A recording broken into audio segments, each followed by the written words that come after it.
very lucky to have an award-winning speaker, Brian Tarbox, share his thoughts from AWS. Please take it away, Brian. Thank you, Morgan. You're very kind. I'll skip the background slides and so on, but I will mention that I'm a certified solutions architect associate, and AWS is actually very persnickety that you say exactly that. So I'm saying exactly that. So I'm going to talk about the reInvent 2015 conference that just happened and give some observations about the conference itself and where I think that means AWS is going. I've read other people's reviews of the conference and liberally stolen their ideas to present here, as all good developers do.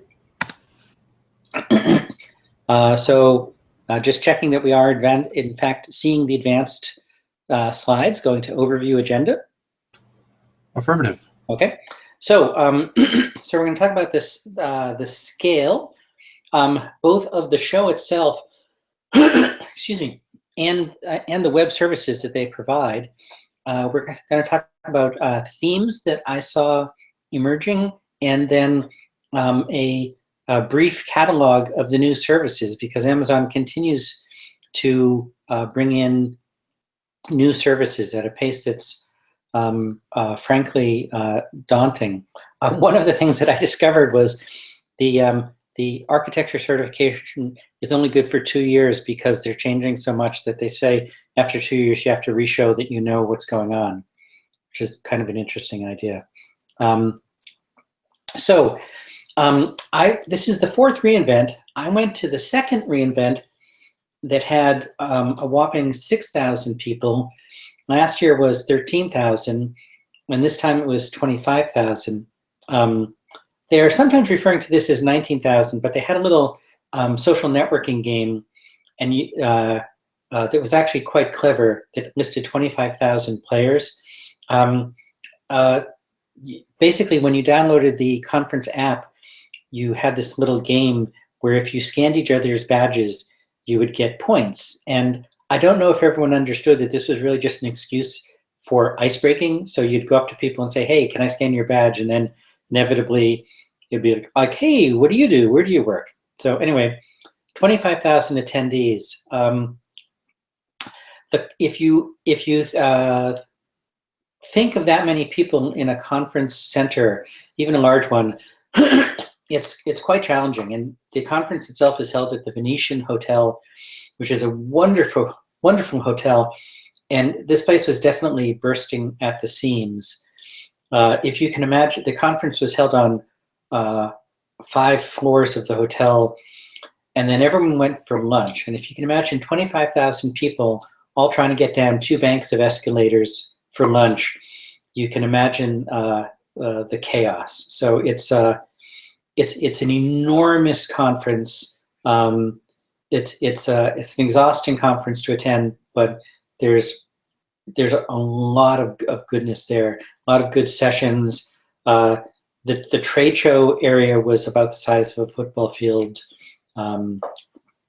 Anyway, so just giant, crazy show, which makes sense because Amazon itself is this giant, crazy service. They claim, and no one seems to dispute it, that they have 14 times the installed base of all the other cloud providers combined. And that's kind of amazing. I mean, it's not to say that size automatically makes you the best, but at a certain level, you have to be doing quite a lot right to be growing to that size. Depending on how you count individual services like elastic compute, storage, database, and so on, their portfolio now has over 50 services, and I think that actually might be closer to 65 distinct services that you can choose. I was actually surprised that there wasn't much feedback about the recent outages. If you're an AWS user, you're undoubtedly aware that in the couple weeks before the show, there were two significant outages. A Sunday outage that took out most of US East, and then a follow-up Tuesday outage that took out a smaller section of East. And I had actually thought that going into the conference, they would have to address it and have all kinds of mea culpas about it. But surprisingly, the tack that Amazon took, or I guess not surprisingly, Amazon took the following tack, but surprisingly, a lot of customers took the tack of, well, failure is not a terrible thing at a certain level. If you're in the cloud, you should expect failure. The failures were confined to US East, and if you're running in a single region and things break, well, shame on you, because Amazon has been very clear that you should be multi-zone and multi-region. And you could tell, I mean, even during the outages, when you watch the Twitter feed, people were saying, well, geez, you can tell who's really done, multi-region failover correctly, because they're the ones who are surviving the outage. So I don't want to be too much of a fanboy, but I was surprised that there just wasn't a lot of blowback for the outages. So anyway, tracks, changing to the track slide. There were at least three general categories of tracks that you could attend. The new services were introduced in the keynotes, and so there were tracks going into, basically introductory level discussions of the new services, and those were kind of interesting. There were deeper dives into existing services, so all the services that are already there, you can learn more and more about them. And then there were case studies by companies that have used the various services. I will say my own bias is the case studies can be kind of interesting at a certain level, but they do tend to focus on the particular aspects of the particular companies and your mileage may vary. I don't necessarily find those all that interesting. With the exception, of course, of Netflix. Netflix is one of the giant users of Amazon, and their talks are always very, very popular because they're operating at such a scale that they have to do things that most people either don't have to do or just don't do. So, for example, Netflix, we all do metrics on our various instances. Netflix asserts that they have, and it's hard to really say this with a straight face, but Netflix asserts that they collect 2 billion, with a B, individual metrics. And they quite rightly say that you can't put up 2 billion little dashboards, so they have to do more higher level analytics. And so that's kind of interesting. But so there are these various tracks, and you pick your poison. Go to a talk about something you don't know just because it's interesting and you might end up using it. But in general, I just did deep dives into the services that I know I use. That was interesting. I'm sorry to be. Oops. No, go ahead. Go ahead. I'm sorry to be interrupting. I have had myself muted to let you go, and I thought, well, let's try a little variety. I'll unmute myself and interrupt you, and that is the purpose of my my interruption here. Okay, fair enough. Okay, cool. All right, I'll jump. So this is the one marketing slide that I'll put up on Amazon's behalf. This is the Gartner Magic Quadrant, and you want to be in the upper right. It's basically the bottom axis is the completeness of the vision. How broad an offering are you asserting that you're doing, and then the y-axis is how able are you to actually provide all those things. And Amazon continues to be far above everybody else. Only Microsoft Azure is even in the same quadrant. And I noticed, I'm surprised about VMware. VMware has such a reputation. That's interesting. Yeah, and I think reputation is mostly what they have. Um, yeah, yeah, I'll be here all week. Thank your waitress.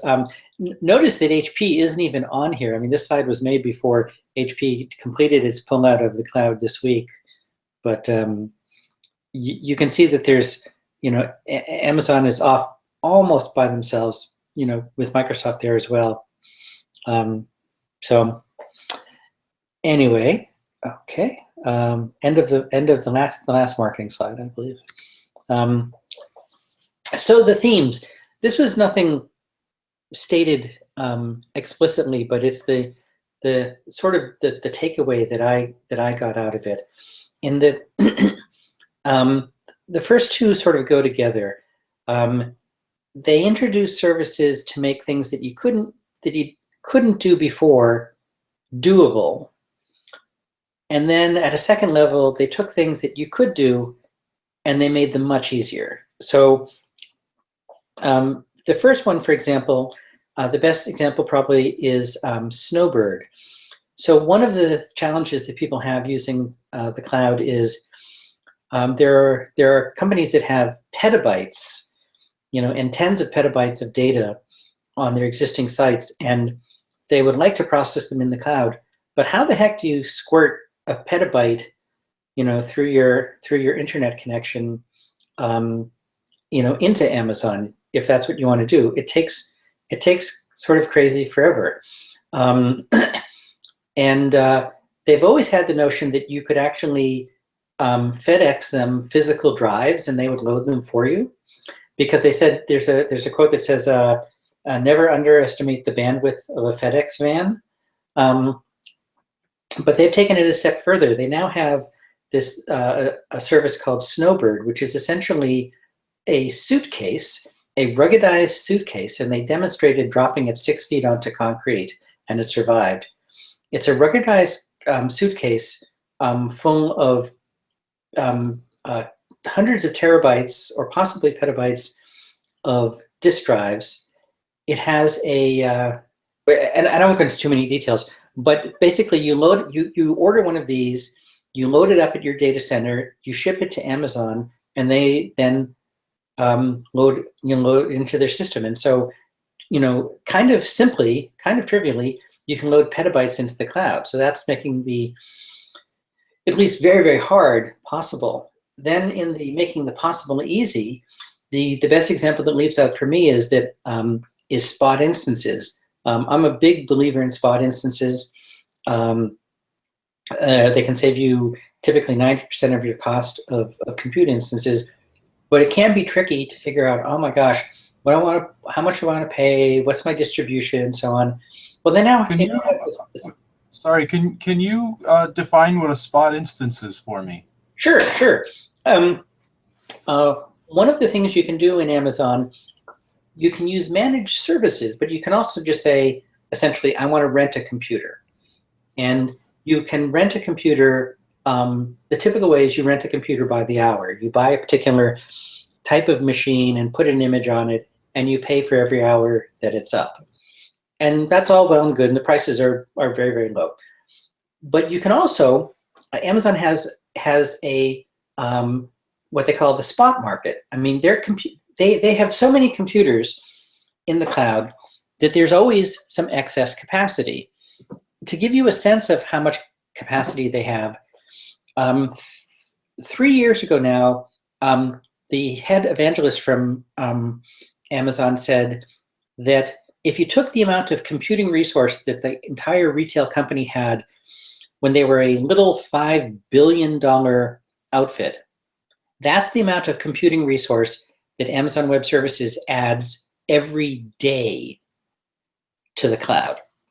So there's always a bunch at the top. There's always some excess. And they've created a market where you can bid on the excess capacity. And so that's a spot instance. So you say, I want to bid on excess Linux machines of a certain size, and if your bid is below the asking is above the asking price, you get the machine. If the price jumps because the market fluctuates, well, then you lose the machine. So it actually teaches you to do reactive programming small and restartable and stateless. So I think that's actually, the fact that it can fail was actually a positive. But anyway, figuring out. They are spinning straw in the gold. Absolutely, absolutely. And the thing is, you can buy these crazy large instances and pay, 1/10 of a penny an hour.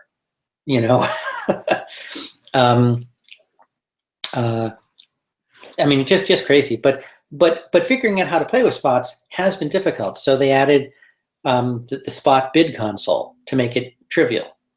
So there's that. They've continued to flesh out services and features. So they put out services basically as soon as they can, but you're definitely getting, in some cases, a version 1.0 capability, and then they add new capabilities to it over time. For example, there's a service called Cloud Trails that provides an audit of every single API call that's made against your system. And it writes that out to these enormous log files. And there didn't used to be a way to query them, so everybody learned how to write scraping scripts to scrape these logs for things that they wanted. Well, now they've added the ability to intelligently search them. And again, it's a very hard number to quantify, but they assert that in the last year they've added 500 features like that to their existing services. The other thing they continue to do is integrate the services.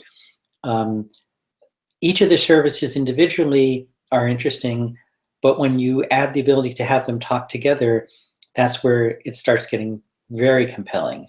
So I'll touch up more upon this later, but for example, they have a new service called Application Gateway that basically provides an automated front end to a REST API.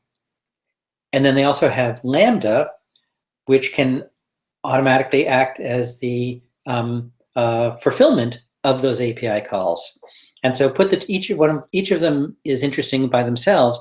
Put them together, and you have a very compelling story. Let's see. Some services they have only introduced in certain regions. So, for example, we're still on the theme slide, right? That's correct. Okay. Yep. So, for instance, when Cloud Trails first came out, it was only available in US East. And over time, services that are successful get added to more regions. So I'm not even going to list those, but a bunch of services got added in other regions in the US, and the Asia Pacific regions got more services, and so on. And I like this quote. This quote, the first 2 million lines are table stakes. Jeffrey Snover, I used to work for him ages ago, and if you don't know him, you should. He's a fellow at Microsoft. He's also the inventor of PowerShell. So, he's a heavy hitter. And I remember ages ago he said to me that the first 2 million lines of an application are table stakes. And what he meant by that was, that doesn't get you anything. It's just, okay, great. So now your application can put up a screen, it can log in, it can give you notifications, but it can't do anything. You haven't distinguished yourself with the first 2 million lines, but you need them. And then you go write the interesting bits. Well, Amazon has a continued mantra to be that first 2 million lines. Use their services and services and managed services, and then only write the bits that make your application unique. Wow. So Snover is generally right about things. So anyway, so that's what they're trying to do. And I don't know if it's 2 million or 200 million, but they've written a lot of lines of code. Okay, now to go to spotlights. So these are things that I saw being emphasized. So machine learning was a huge point of emphasis. And I'm still wrapping my head around that. But the idea is that you can take all kinds of interesting streams of information, pipe them through algorithms, and then come out with interesting conclusions. So, for example, they went through. There was a session that went through and built a tweet analyzer, and so people tweet about a company's services, and some of those tweets are, "Hey, great service," and some of them are, "Hey, I have a billing problem," and some of them are, "Wow, there's a bug here and things stink." But if you're a big company, you probably get an enormous amount of tweets about your company. And how do you have someone read all those tweets and hand them off? Wouldn't it be better to automate that? So this session basically showed how to generate a machine learning system that would look at the tweets, categorize them into how they needed to be responded to, and then spit out emails to the product teams based on an intelligent natural language parsing of the contents of the tweet. Just astonishing, and they showed how to do this in a 40-minute session. So machine learning is huge. Now, Brian, was this using Amazon software, or were these companies building third-party apps for Amazon Web Services? Well, what you can do, they were using the Amazon's services. I mean, actually, they used a bunch of Amazon services. So what they did was they took a few thousand random tweets, and they used a service that most people have never heard about called Mechanical Turk. And Mechanical Turk is this great service where you ask for humans to do piecework for a few cents. And so they said, "Hey, people, categorize these tweets based on whether they sound like complaints or requests for services or whatever." And people scored the tweets, and that gave them a sample learning data. They then created an algorithm from that automatically. They then wrote a little Kinesis API that listened to the Twitter stream for any company. In this case, they made up a little fictional company. So they've got a little app running in Amazon that listens to the Twitter stream for their company, feeds it through the machine learning, and then sends emails to addresses that they specify for people to follow up. I mean, just interesting. So machine learning was a definite theme. Lambda was a huge theme. They emphasized Lambda over and over and over again. And I'll go into details on Lambda in a little bit, but basically Lambda is the notion that you could provision a computer and have the computer wait for someone to ask it to do something, or you could write a method that gets called when a certain event happens, and then that function gets called and does its thing, and you never had to provision a computer at all. So that's huge, because it's Amazon makes it easy to manage computers, but why deal with computers at all if you don't have to? So that was a point of emphasis. And Docker, which was a point of emphasis last year, was really, they gave Docker a little love, but it's definitely not nearly as hot as it seemed last year. Maybe it's a competitor to Lambda. Yep. Maybe being able to configure your own thing easily is not as great as not needing to configure anything at all. That's what I meant by that. Exactly. Well, they have I'm going to steal my own thunder and say one of their key sayings was, "No server is easier to configure than no surfer."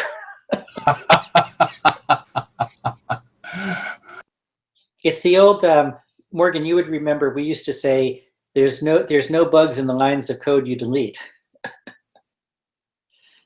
So yes, indeed. Indeed. So it seems like the new, and they didn't really say this, at least explicitly, but their new best practices architecture for your typical 3-tier web app has changed. It's an application gateway.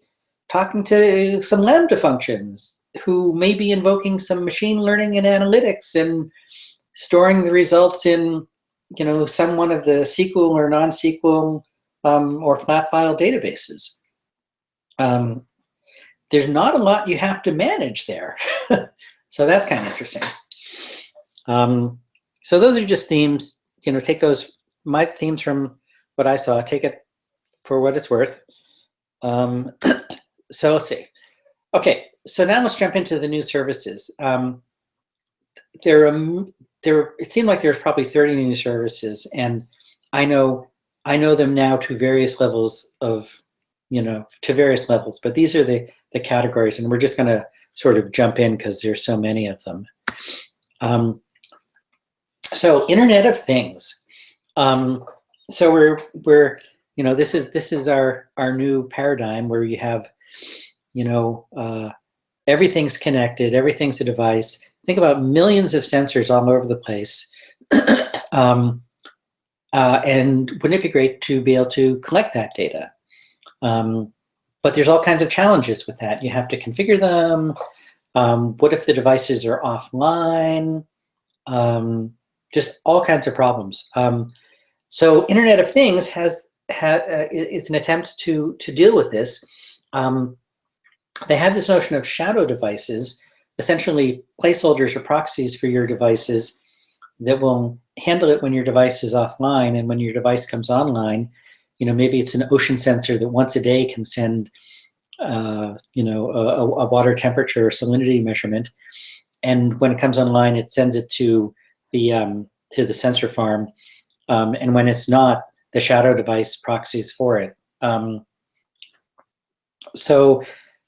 This is, I know very little about this other than they're making a big play for this because, we are beginning to have, millions of devices out there all feeding data, and it's, and maybe it's a prosaic problem, but you have to handle all those devices and you don't want to do it by hand. So that's Internet of Things. QuickSight. This is a business intelligence tool. They came up with a nifty algorithm, super fast parallel in-memory calculation engine. I wonder if that's a backronym, and they decided SPICE was nifty ahead of time. But the notion is that you can take business analytic data, throw it at QuickSight, and QuickSight will automatically scale to do all the computations it needs to do to give the answers very quickly. I'm not a BI kind of guy, so this is kind of everything I know about QuickSight, but some people did seem quite interested in it, and visualization is always interesting. And if you can do it quicker, so much the better. Firehose. So Kinesis is their system for capturing streaming data, and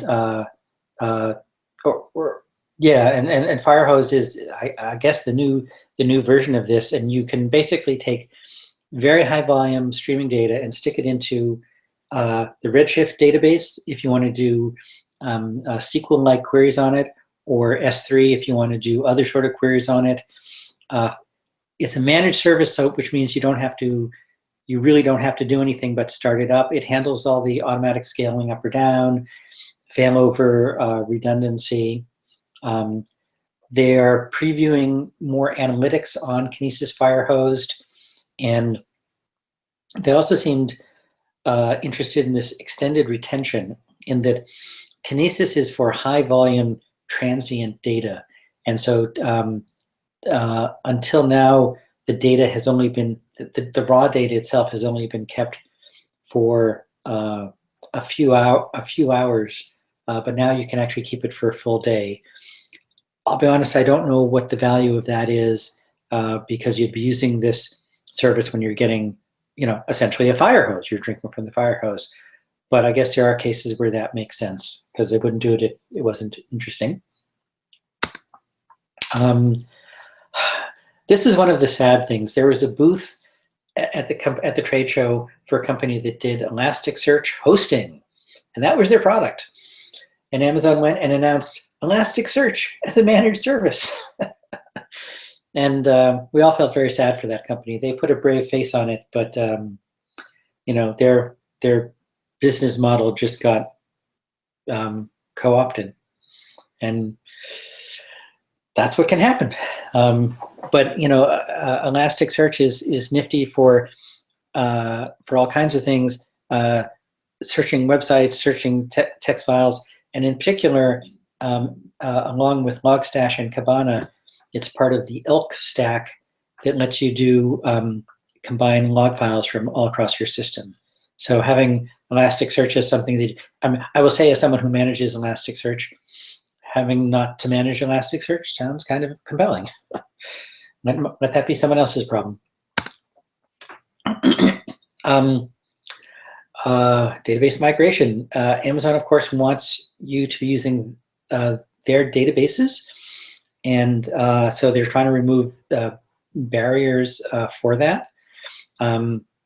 So if you've ever gone through a migration from Oracle to MySQL, or even just between versions of either one of these systems, it can be difficult. They provide a system to convert your schemas. That's not that crazy hard. They assert that they will also migrate your views, your triggers, and your stored procedures. Now, I've gone through converting Oracle stored procedures to MySQL, and if they've pulled that off, bully for them, that's no mean feat. So the idea is that you can, do version upgrades easier, and you can switch between types of databases. They, of course, the end goal is they would like you to be using their managed services, because that provides more lock-in. So this is just removing another barrier to entry.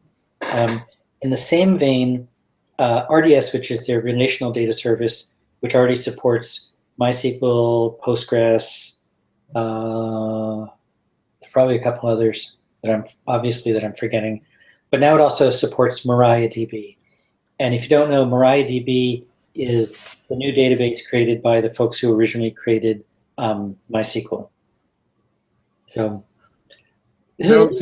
I'm kind of putting you out on a limb here, but do you think now that, even though it's a huge company, do you think that Oracle looks at Amazon and says, "Oh no, we're going to lose all our customers to these guys"? They should. They should. Gosh, I want to go from paying $500 a seat license to $40,000 a seat license to a company that's likely to sue me, said nobody ever. You hear about people migrating away from Oracle. You simply do not hear about people migrating to Oracle. Oracle is legacy. There has been the argument in the past that, Oracle is great for the really, really big databases that only Oracle Enterprise can handle. Well, that's getting to be less true. In particular, Amazon Aurora, they basically did a clean sheet implementation with the cloud in mind of MySQL, and they now assert that they can run on the same hardware 5 times as fast as MySQL for 1/5 the cost. And it does auto scaling. So, who knows what Oracle thinks, but. You just said something kind of interesting there that there've been about 10 times that I've wanted to just leap in and derail your talk, but this one I just can't resist, because you said something really interesting. You said that it's designed with the cloud in mind, and I wonder if, as professionals, are our jobs now going through some kind of a change, because all we're ever going to do now is design for the cloud. maybe there's no such thing as a desktop anymore. Maybe it's all either an embedded piece of hardware or the Amazon cloud, and that's it. I wonder. Well, pretty much. I mean, I think so. I mean, lambdas are just so interesting. I've said this now for about a year, so I've got 4 years left on my prediction. But about a year ago, when lambdas first came out, I said, you know, I wonder if in 5 years we're going to say, gosh, remember when we needed computers? You know, you just think about all the trends. You know, Morgan, you're a functional programming wonk. I mean, you teach a class in functional programming, you know, so Lambda, you know, functional programming. Yeah. I wonder if, you know, our jobs are going through a profound change right before our eyes, and it's always been true that a great way to get obsolete is to do the same thing a few years in a row in our profession. But now I wonder if there's a real quantum jump in the demands of the skills that people are going to have in a year or two, or now. Right. Well, it's interesting to think about, you know, as people who do this for a living. It's fun to kind of think about this, and you know, I think your prediction's probably right about not needing computers. Well, things were definitely moving up the chain. I mean, nobody codes in assembly language anymore, I hope. I mean, there's probably some niches, but well, except for those that need to for some specific, right, you know, embedded performance reason. Right. But in general, not. And I remember going to a talk some years ago by Dave Thomas, a pragmatic programmer. Oh yeah. And yeah, him. And back then, you know, it was we were people talking about outsourcing, and he said, yes, if you're, you know, basically, if your job is to be, you know, a monkey coder, you know, churning out another entity bean, yeah, you probably should be worried. But you know, move up the chain a bit. You know, I mean, it's becoming possible now to glue services and glue functions together. You know, kind of, you know, in a perhaps reusable manner, like we've been promising ourselves that we could do for a couple decades. I mean, we've said, you know, functional programming is stateless. We've said contract-based programming, where I have, you know, good interfaces, you know, is a good thing. We want to be reactive, so we want to automatically, you know, react to things starting and stopping. Part of reactive is anticipating errors, and errors are okay. That all sounds like Lambda. So. Yep. So. I didn't mean to derail us in one way. In another way, I just couldn't help myself because. No, I think that's exactly right. But having said that, let's carry on a little bit. Okay. Snowball. Oh yeah. So Snowball's the suitcase, that the petabytes of data suitcase. One of the coolest things is that you don't even have to do the shipping label. They've got a Kindle built in as the smart shipping label. So you call up Amazon and say, I want to ship 10 petabytes back to you, and they send you out however many Snowball suitcases that requires. And when it shows up at your desk, the Kindle, using location services, automatically sets its label back home to Amazon. You load things up. It's a tamper-resistant, tamper-evident device. So you're you know, with encryption keys built in, so you're not worried about the truck gets hijacked. It gets, you know, you load it up, you ship it back to Amazon. It's loaded into your system and then erased, and so your data is protected. And it's bizarre that a suitcase would be a very, very cool thing, but it was.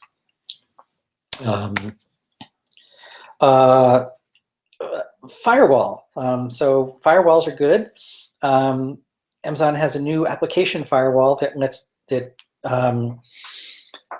basically simplifies things for you. I mean, this is the sort of thing that you can do it yourself now, but they're making it easier. They have a library of exploits that they can protect against.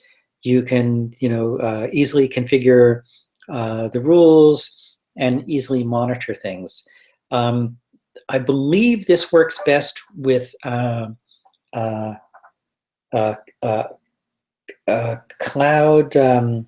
Factory. So I'm not entirely sure. I don't know if how you configure this if you're running your own out of Amazon Web Services, but then you probably wouldn't be using this anyway. But just another area. And one of the things it shows is you can't know everything. I tend to be a server guy, so the front end stuff, I wave my hands just a little bit at. Amazon Inspector. It's another thing. If you run anything in the cloud, the need for auditing. I ran cloud services for a financial services company, and we had very in-depth auditing, and Inspector just makes that easier. It scans your applications for known libraries of things that you might be doing wrong, and gives you notifications ahead of time about the things you might be doing wrong. And if you think that the world isn't out there to penetrate and attack your app, good luck to you, because the world is. So it's nifty. Anything that can help dealing with web security is a good thing. Spots. I talked earlier about spot instances. There's now all kinds of new capabilities, and these didn't even get counted in any of the keynotes. But you can start up a single spot instance, and if it'll run until either you get outbid or you explicitly stop it. And that's sort of interesting, but very often you're using spots because you want to do enormous amount of work. So like I would spin up 10,000 spots at the financial services company. Well, spot fleets is designed to help you create those thousands or tens of thousands of instances. And they have all kinds of price distribution algorithms to help you avoid getting killed by any particular price spike. So those are pretty cool. And there are whole talks on spot fleets. Spot reservations are sort of a middle ground between spots and non-spots, where you can say, I want to pay the spot price, but I need to be guaranteed I can have 4 hours or 2 hours or 6 hours of time. And you pay you split the difference in cost between an on-demand instance and a spot instance. But you're guaranteed that during that time you won't be interrupted. The spot console helps you configure all of that. And right now, when you're about to lose a spot instance because the price spiked, you get a 2-minute warning, but you have to actively poll to get that warning. And the writing was on the wall that they're going to make that easier. That's either a really big deal if you're into spots, or not a big deal if you're not. But they're even in the areas that didn't make sort of the primetime keynote. They're making all kinds of interesting additions. Dedicated hosts is another kind of odd thing, in that when you run a computer in Amazon, you are running on one of their computers under a hypervisor, and you're sharing that actual piece of physical iron with other people running their instances. And generally that's fine, but there are times when you need to run on a particular piece of hardware, and you need to know that you're the only one running on it. So you can apparently, the dedicated host idea is that you can say, I want to reserve a particular actual box, and I'm going to and a lot of times this is for license compliance. So you're going to install probably some expensive license that's locked to a hardware ID, and you can still do that even in the cloud. And since this server is just running your stuff, you know that there's no crosstalk. There's very few. There's even fewer security issues. I mean, there's probably a niche market for this, but for those people who really need those things, this comes through. This is the bit of love for Docker. Basically, one of the benefits of Docker is that you have all kinds of containers that you can reuse, and Amazon now has a registry for those containers. There are other registries, but now Amazon has their own container registry. And they also got a command line support, which wouldn't seem to be a big deal, but apparently in the Docker community, that's a very big deal. But that's kind of the only mention that there was of Docker. So that's why I say it's bumped down in the priority order. Two more things for instances. You're reading that right. The X1 instance type is a computer with 2 terabytes of physical memory and 100 CPUs, 100 cores. That is just crazy. And then they went the other direction and made a super tiny one, that's a T2 Nano that only had 512 megabytes of physical memory. So they're pushing the boundaries in all directions. And I don't know what an X1 instance costs, but that would be kind of beefy. I mean, Morgan, do you remember back in the Broadbus days when we did custom hardware with that kind of memory? I was just thinking of that. And that was like about $1 million. So, imagine how different the world would have been at Broadbus if we could have, dialed up a 2 terabyte physical machine for when we wanted it and then turn it off when we didn't. But yep. So be it. Okay. So there's always more instance types coming. This is Lambda. No service is easier to manage than no server. They added a few significant things here. When Lambda first came out, you had to write in Node.js. They added support for Java and all the JVM languages. They've now added Python support. And I don't know. I have a love-hate relationship with Python, but there you go. There's versioning of Lambdas. Scheduled Lambdas is kind of interesting in that Lambdas fire as a result of events, but people have said, well, what if I want, a heartbeat kind of Lambda? Well, now you can schedule Lambdas to essentially create their own events. Lambdas are designed to run as very short processes.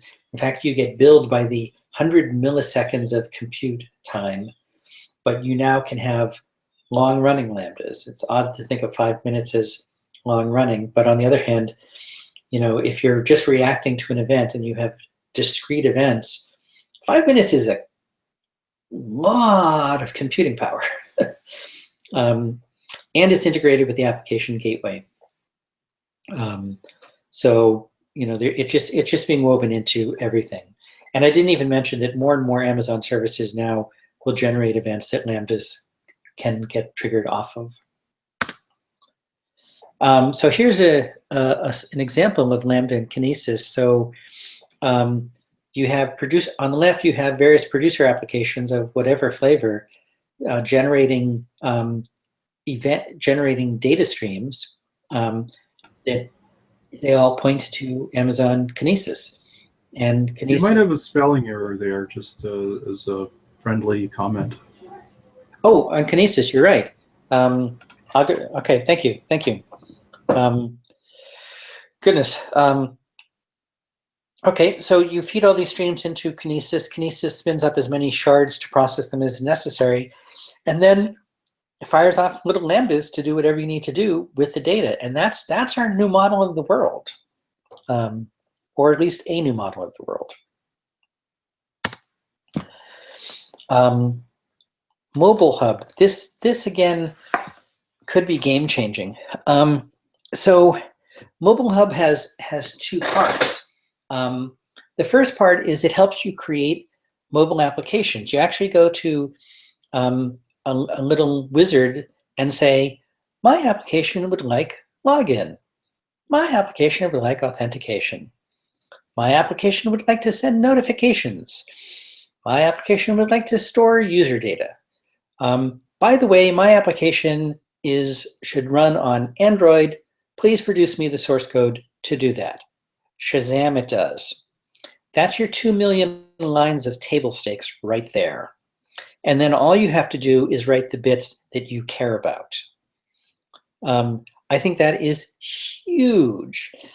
Now, the gotcha, of course, is that all of those services that you use are going to be Amazon Web Services. So they're no dummy. They've helped you write an application that uses more of their services. But at the end of the day, why do you care whose services you're using if the first 2 million lines of your app got written for you? Then they provide device farm because the bane of mobile application development is testing. Who can test on all the instances? Well, Amazon can. They have, banks of every mobile device that exists that you can say, I want to test my app on this and this and this and this. So that's I think in the realm of making something that would have been impossible possible. Config rules. You get the sense that this just keeps going on and on and on. And this is just the new stuff. I haven't even gone over, and we won't have time, but gone over the stuff that's been improved. But configuration rules. You can now make rules to govern the all your resources that people create in the cloud. So the example we give here is that you might say in each C2 instance must have a specific tag, like who owns it. I'm here to tell you from experience that Amazon is not all that expensive, but if you spin up lots of things and forget them, those continue to incur charges. And if you go and look at a list of resources and they don't have name tags, then you don't know whether you can get rid of them or not. And it might be an old instance. And you think, wow, this old instance has been sitting there and hasn't been used or updated in a long time. Maybe I'll get rid of it. And maybe it's an instance that some developer used for 5 minutes and forgot. And maybe it's your corporate VPN, and you better not delete it. So you can create rules that say, no, when I create resources, they have to have these particular characteristics. Out of the box, there's a bunch of pre-configured rules that allow the violations, but will notify you when they've happened. But you can also write user-defined rules. You shouldn't be surprised when I say you write them as lambdas that will actually block the creation of resources that have violations. So again, another place lambdas get woven in. And this is the last slide, and apparently I didn't finish it. It's the CloudWatch dashboard. CloudWatch is basically Amazon's system for putting metrics on your instances and applications, and their dashboard got some love. And I didn't find anything more to say about it. So that's it, but that's kind of enough. They threw lots of great parties. This was great. This was fantastic. What I'll do is I'll stop the broadcast and see how that goes. And we won't sign off yet, but I'll just stop recording.